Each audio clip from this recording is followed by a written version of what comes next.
नमस्कार बच्चों। आज मैं आपकी पाठ्य पुस्तक क्षितिज भाग 2 के गद्य के पहले पाठ नेताजी का चश्मा लेकर उपस्थित हुई हूँ।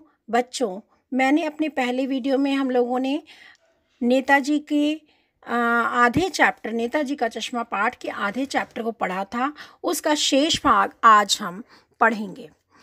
बच्चों, हमने पढ़ा था कि चौराहे पर एक कस्बे में छोटे से कस्बे में नेताजी की मूर्ति चौराहे पर लगी हुई है और उस संगमरमर की मूर्ति को एक उस स्थानीय कलाकार ने मास्टर मोतीलाल ने बनाया है। और लेकिन उन्होंने मोतीलाल ने मूर्ति बनाने के बाद उसका चश्मा नहीं बनाया, उसे बनाना भूल गया। तो अब वहाँ के ही एक व्यक्ति कैप्टन चश्मे वाला, जिसकी चश्मे की दुकान है और ये दुकान नहीं अपितु फेरी लगाता है और चश्मे बेचता है, तो वो क्या करता है, अपने ही दुकान से एक फ्रेम उठा करके उन नेताजी की मूर्ति पर लगा देता है, क्योंकि उसे वह बिना चश्मे वाली नेताजी की मूर्ति अच्छी नहीं लगती है। उस कस्बे से हालदार साहब निकलते हैं और प्रतिदिन उस मूर्ति को देखते हैं कि उस मूर्ति पर कभी गोल फ्रेम वाला चश्मा होता है तो कभी चौकोर, यानी चश्मा बदलता रहता है। तो इस बात की उन्हें उत्सुकता रहती है जानने की, ये चश्मा कौन बदलता है। तब वहाँ पर उपस्थित एक पान वाला उन्हें बताता है कि यहाँ पर एक कैप्टन चश्मे वाला है जो यह कार्य करता है। शेष भाग के साथ बच्चों आगे बढ़ते हैं। पान वाले के लिए यह एक मज़ेदार बात थी, लेकिन हालदार साहब के लिए चकित और द्रवित कर देने वाली, यानी वह ठीक ही सोच रहे थे। मूर्ति के नीचे लिखा, मूर्तिकार मास्टर मोतीलाल वाकई कस्बे का अध्यापक था। बेचारे ने महीने भर में मूर्ति बनाकर पटक देने का वादा किया होगा, बना भी ली होगी, लेकिन पत्थर में पारदर्शी चश्मा कैसे बनाया जाए, कांच वाला, यह तय नहीं कर पाया होगा या कोशिश की होगी और असफल रहा होगा। यह बनाते बनाते कुछ और बारीकी के चक्कर में चश्मा टूट गया होगा या पत्थर का चश्मा अलग से बनाकर फिट किया गया होगा और निकल गया होगा। उफ। अब बच्चों, पान वाले के लिए एक मज़ेदार बात थी। कौन सी बात पान वाले के लिए मज़ेदार थी? बच्चों, पान वाले के लिए मज़ेदार बात ये थी कि मूर्तिकार मास्टर जो था, जिससे मूर्ति बनाई थी, वो नेताजी की मूर्ति पर चश्मा बनाना भूल गया था और ये पान वाले के लिए मज़ेदार बात थी। तो दूसरी तरफ हालदार साहब के लिए चकित और द्रवित कर देने वाली बात थी। चकित मीन्स हैरान कर देने वाली और द्रवित मीन्स भावुक कर देने वाली बात थी कि वह इतने बड़े देशभक्त सम्माननीय व्यक्ति, स्वतंत्रता सेनानी का चश्मा बनाना ही भूल गया। तो यह बात जो थी हालदार साहब के लिए उन्हें द्रवित कर देने वाली बात थी। तो बच्चों, आप ये देख रहे हैं, एक ही चीज़ के लिए दोनों व्यक्तियों के जो दृष्टिकोण है अलग अलग हैं, दोनों की सोच अलग अलग है। पान वाले के लिए चश्मा बनाना भूल जाना एक मज़ेदार बात थी, हंसी की बात थी, लेकिन हालदार साहब के लिए ये उन्हें भावुक कर देने वाली बात थी, उन्हें परेशान कर देने वाली बात थी। तो दोनों व्यक्तियों की सोच जो थी अलग अलग थी, यानी वह ठीक ही सोच रहे थे। मूर्ति के नीचे लिखा, मूर्तिकार मास्टर मोतीलाल। ये मूर्ति बच्चों मूर्तिकार मास्टर मोतीलाल ने बनाई थी और वह कस्बे का अध्यापक था, जैसा कि हालदार साहब सोच रहे थे। तो बेचारे ने महीने भर में मूर्ति बनाकर पटक देने का वादा किया होगा। अब हालदार ये अनुमान लगा रहे हैं कि इसलिए ऐसा हुआ है, चश्मा बनाना भूल गया है मूर्तिकार, क्योंकि उन्होंने मूर्ति को 1 महीने में बनाकर पटक देने का वादा किया गया होगा और बना भी ली होगी, लेकिन पत्थर पर पारदर्शी चश्मा, पारदर्शी का अर्थ होता है जिसके आर पार देखा जा सकता है। पारदर्शी चश्मा कैसे बनाया जाए, या कांच वाला, यह तय ना कर पाया होगा, या कोशिश की होगी उसने लेकिन बना ना पाया होगा, या कुछ बारीकी के कारण वह चश्मा टूट गया होगा, या पत्थर का चश्मा अलग से लगाकर फिट किया होगा और वह निकल गया होगा। ठीक है, इस तरह की अटकलें जो हैं वो हालदार साहब लगा रहे हैं कि ऐसा हुआ होगा, इसलिए मूर्ति पर चश्मा नहीं है। आगे बढ़ते हैं बच्चों। हालदार साहब को यह सब कुछ बड़ा विचित्र और कौतुक भरा लग रहा था। अब हालदार साहब ये जो सब कुछ देख रहे थे कि बिना चश्मे की मूर्ति, यह इन्हें बड़ा अनोखा लग रहा था और रहस्य भरा लग रहा था। और इन्हीं ख्यालों में खोए खोए यहीं ख्याली पुलाव पकाते पकाते कि ऐसा हुआ होगा, वह पान के पैसे चुका करके चश्मे वाले की देशभक्ति के समक्ष नतमस्तक होते हुए वह जीप की तरफ चले और फिर रुके, फिर पीछे मुड़े और पान वाले के पास जाकर पूछा। यानी जो अभी उनकी उत्सुकता थी प्रश्न पूछने वाली, वो शांत नहीं हुई थी।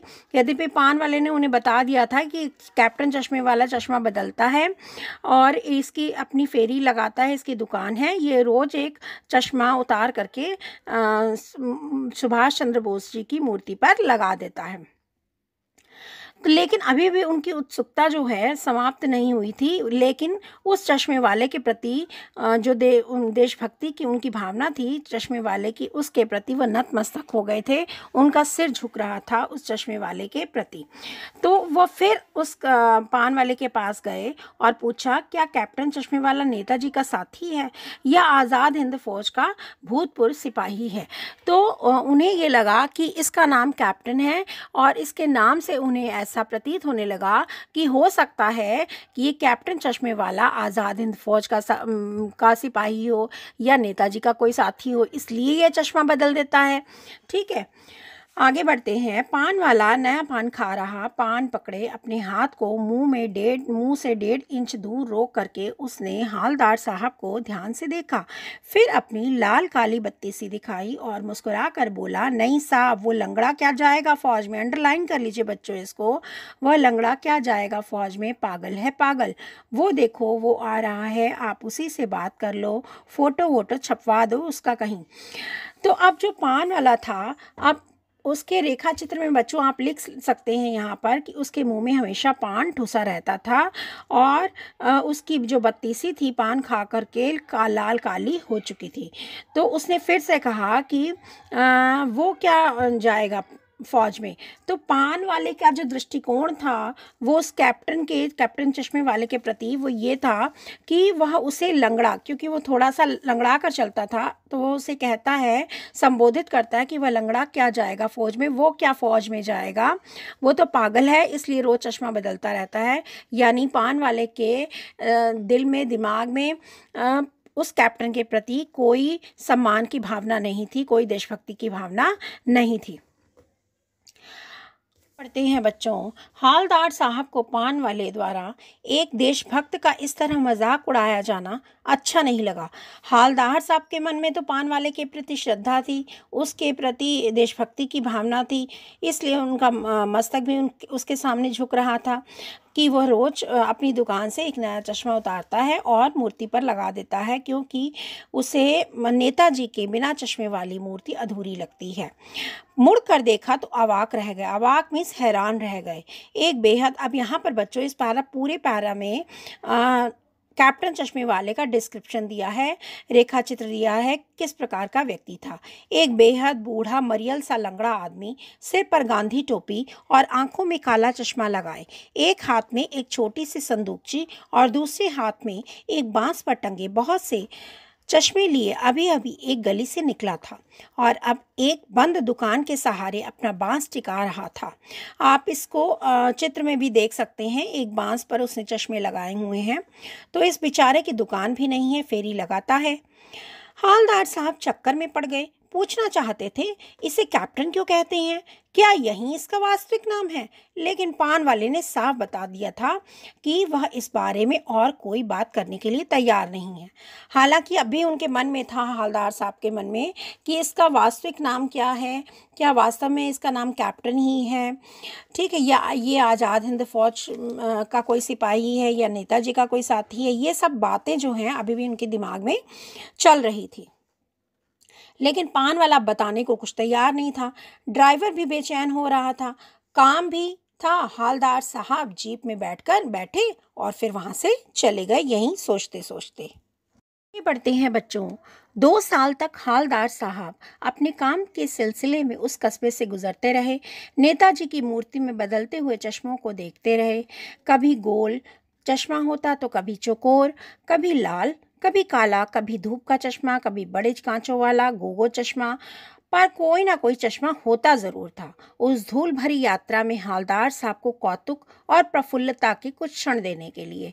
कौतुक का अर्थ होता है रहस्य, उत्सुकता, ठीक है, और प्रफुल्लता का अर्थ होता है खुशी। उन्हें यह देखकर खुशी भी होती थी, प्रसन्नता होती थी कि नेताजी की बिना चश्मे वाली मूर्ति पर कोई चश्मा लगा देता है, और ये चश्मा प्रतिदिन बदलता रहता था। जब भी वह जाते, उस रास्ते से गुजरते, कभी चौकोर, कभी लाल, कभी धूप वाला चश्मा, इस तरह से चश्मा वो अलग अलग चश्मा उन्हें देखने को मिलता था। आगे बढ़ते हैं। फिर एक बार ऐसा हुआ कि मूर्ति के चेहरे पर कोई भी कैसा भी चश्मा नहीं था। उस दिन पान वाले की दुकान भी बंद थी, चौराहे की अधिकांश दुकानें बंद थीं। अगली बार भी, यानी अब उस कस्बे से एक दिन निकले काफ़ी समय के बाद, तो वहाँ पर उन्होंने देखा कि मूर्ति पर कोई चश्मा नहीं है और चौराहे की दुकान, अधिकांश दुकानें बंद थी। अगली बार भी मूर्ति की आंखों पर चश्मा नहीं था। हवलदार साहब ने पान खाया, धीरे से पान वाले से पूछा, क्यों भाई, क्या बात है, आज तुम्हारे नेताजी की आंखों पर चश्मा नहीं है? पान वाला उदास हो गया। उसने पीछे मुड़कर मुंह का पान नीचे थूका, सिर झुकाकर अपनी धोती के एक सिरे से आंखें पोंछता हुआ बोला, साहब, कैप्टन मर गया। आप बच्चों यहाँ पर ये चीज़ देखिए कि पान वाला जो एक बहुत हंसमुख मजाकिया इंसान था और बात बात पर लोगों का आसानी से मजाक उड़ा देता था, वो भी उस कैप्टन चश्मे वाले के मरने पर आज दुखी था। वह भी उदास था, और जब उसके बारे में हवलदार साहब ने पूछा तो उसकी आंखें नम हो गईं, उसकी आंखें भर आईं, और उसने अपनी धोती के एक सिरे से आंखें पोंछी और बोला कि कैप्टन अब नहीं रहा, इसलिए मूर्ति पर चश्मा लगाने वाला कोई नहीं है। और कुछ नहीं पूछ पाए हवलदार साहब, कुछ पल चुपचाप खड़े रहे, क्योंकि हवलदार साहब भी अब उदास हो गए, दुखी थे। फिर पान के पैसे चुकाकर जीप में बैठे और रवाना हो गए, यानी वहां से चले गए, वो भी इस बात को सुनकर। आगे बढ़ते हैं बच्चों। अब बार बार सोचते क्या होगा उस कौम का जो अपने देश की खातिर घर गृहस्थी, जवानी जिंदगी सब कुछ होम देने वालों पर भी हंसती है और अपने लिए बिकने के मौके ढूंढती है। अब बच्चों, हवलदार साहब तो ये देखकर बहुत दुखी थे कि पान वाला उस देशभक्त कैप्टन चश्मे वाले का मजाक उड़ाता है। तो वह कहते हैं, बार बार यही सोचते रहते हैं उस कौम में इस जाति का क्या होगा, क्योंकि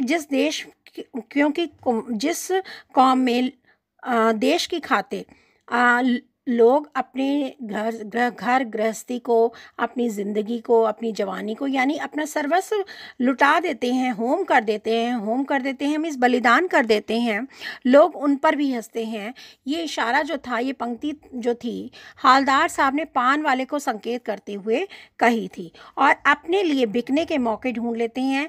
बिकने के मौके ढूंढ लेना, यहाँ पर इसका अर्थ है बच्चों, और अपने स्वार्थ को सिद्ध करने का केवल प्रयास करते हैं, अपने स्वार्थ को पूरा करते हैं। दुखी हो गए। दुखी क्यों हो गए? क्योंकि अब कैप्टन चश्मे वाला नहीं रहा, और जब था तो लोग उसका मजाक उड़ाते थे, उसे लंगड़ा कहते थे, पागल कहते थे। इस बात का इन्हें दुख था। 15 दिन बाद फिर उसी कस्बे से गुजरे। कस्बे में घुसने से पहले ही ख्याल आया, अब वो उसी कस्बे से फिर गुजरे 15 दिन बाद, तो उन्हें ख्याल आया कि कस्बे की हृदय स्थली मिस होता है बच्चों, जो सेंटर होता है सिटी का, यानी मुख्य स्थान, चौराहा, ठीक, उसमें सुभाष की प्रतिमा अवश्य प्रतिष्ठापित थी, यानी प्रतिष्ठापित थी मीन्स स्थापित थी। सुभाष की प्रतिमा अभी भी लगी हुई थी, लेकिन सुभाष की आंखों पर चश्मा नहीं होगा, क्योंकि मास्टर बनाना भूल गया। अब उन्हें लग रहा था कि चश्मा तो होगा नहीं, क्योंकि कैप्टन चश्मे वाला मर गया है, वो ये सोच रहे थे। और जो मूर्तिकार मास्टर मोतीलाल थे, वो चश्मा बनाना भूल गए, तो अब सुभाष चंद्र बोस की मूर्ति पर चश्मा नहीं होगा, ये सोच ही रहे थे। और ये सोचा उन्होंने, और वहाँ आके रुकेंगे और ये सोच लिया उन्होंने कि अब वो वहाँ आकर नहीं रुकेंगे, पान भी नहीं खाएंगे और मूर्ति की तरफ देखेंगे भी नहीं और सीधे निकल जाएंगे। ये सोच करके वो उस रास्ते से गुजर रहे थे। ड्राइवर से कह दिया, लेकिन जब गुजर रहे थे तो अचानक उन्होंने ड्राइवर से कहा, चौराहे पर रुकना नहीं, आज बहुत काम है, पान आगे कहीं खा लेंगे। लेकिन वो आदत से मजबूर थे, क्योंकि वहीं आकर रुकते थे, पान खाते थे, मूर्ति को देखते थे, बदलते हुए चश्मे को देखते थे और तब आगे बढ़ते थे। आदत से मजबूर थे। चौराहे पर आते ही मूर्ति की तरफ जो उनकी आंखें थी वो उठ गई, नज़र उठ गई। कुछ ऐसा देखा कि चीखे, रोको। जीप स्पीड में थी। ड्राइवर ने जोर से ब्रेक मारे। रास्ता चलते लोग देखने लगे। जीप रुकते न रुकते हालदार साहब जीप से कूदकर तेज तेज कदमों से मूर्ति की तरफ लपके और ठीक सामने जाकर अटेंशन में सावधान हो जाना, अटेंशन में खड़े हो गए। अब उन्होंने ऐसा क्या देख लिया उस समय कि जो एकदम से उन्होंने अपने ड्राइवर को कहा कि जीप रोको, और रुकते रुकते उससे पहले ही जीप से कूदे और वहां जाकर खड़े हो गए अटेंशन होकर के।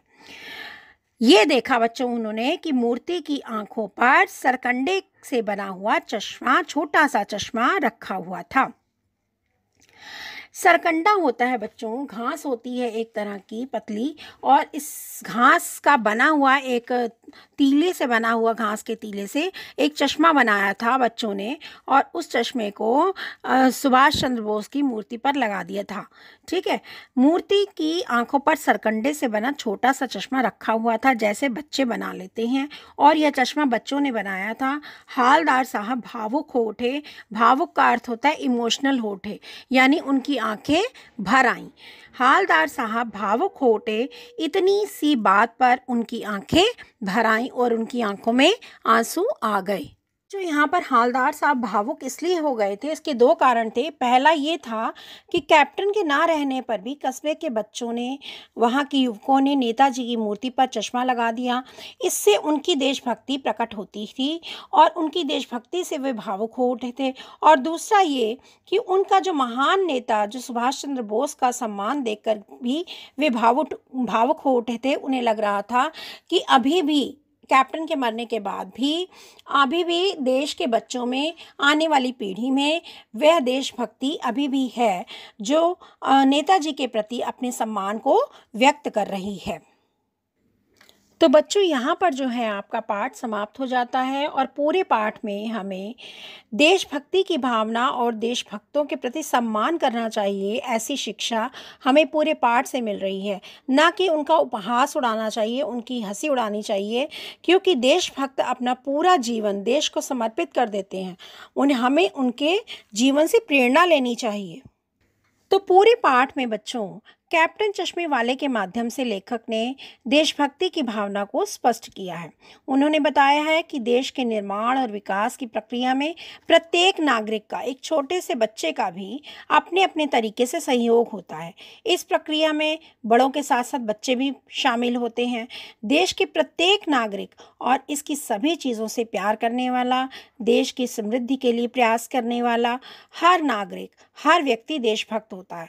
यानी देशभक्ति इतनी नहीं है, ये नहीं होती कि हम देश के लिए अपनी जान दे दें, देश के लिए अपने परिवार का समर्पण कर दें, बलिदान कर दें, यही केवल देशभक्ति नहीं है, या उसे ही केवल देशभक्त नहीं कहा जा सकता। देशभक्ति ये भी है कि हम अपने देश से प्यार करें, उसकी उन्नति के लिए कार्य करें। ठीक है, आपस में सौहार्द रखें, एक दूसरे से प्रेम करें। ठीक है, यह भी हमारी देशभक्ति है, और इस प्रकार से करते हुए, इस प्रकार से काम करते हुए हम अपने देश के प्रति अपने कर्तव्यों को पूरा कर पाएंगे। ठीक है, तो इसी के साथ ही पाठ समाप्त हो जाता है बच्चों। अगले पाठ के साथ मैं आपसे फिर मिलूँगी। उम्मीद है आपको ये पाठ अच्छे से समझ में आ गया होगा। इसी के साथ मैं आपसे विदा लेती हूँ। धन्यवाद।